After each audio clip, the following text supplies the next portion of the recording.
Jérémy Ferrari, voici l'histoire la plus longue Alors là, qu'on ait jamais accrochez-vous, entendue au Grosses Têtes. C'est parti. accrochez-vous parce qu'en plus, je dois le faire avec l'accent marseillais que je ne maîtrise pas du tout, enfin l'accent du sud.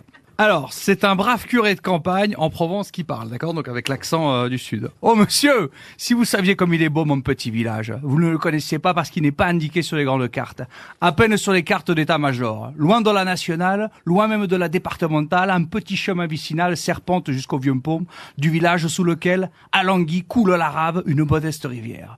De jolies petites maisons, quelques commerces, un bistrot et sur la place plantée d'ormeaux, les vieux qui jouent aux boules, comme tout y respire la douceur de vivre.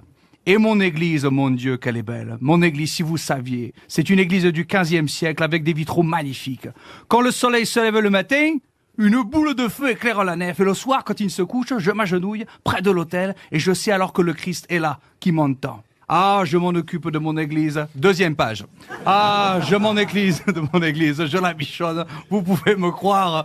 Et les jours de mariage et de baptême, comme elle est fleurie, mon église, comme elle resplendit.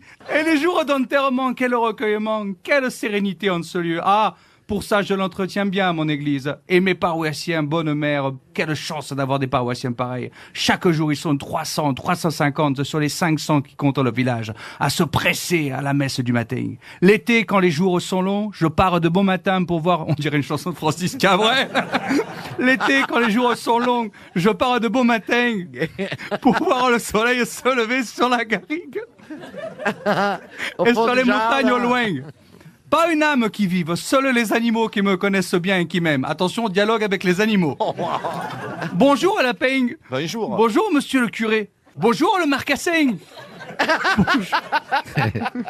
Bonjour au curé. Bonjour la biche, tu vas bien la biche? Je vais bien monsieur le curé. Et tous les oiseaux autour de moi. Bonjour au curé. Un poisson qui saute. Un poisson qui saute.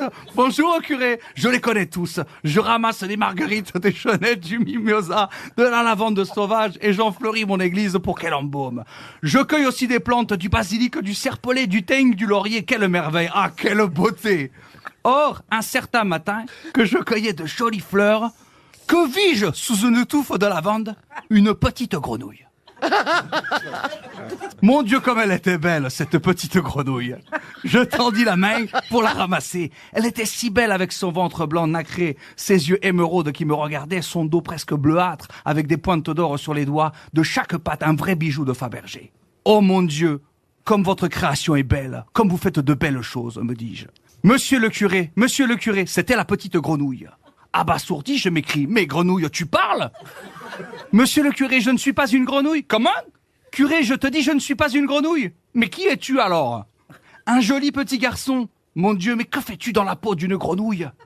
C'est une méchante sorcière qui m'a jeté un sort. Oh là là, est-ce que je peux faire quelque chose pour te sortir de là?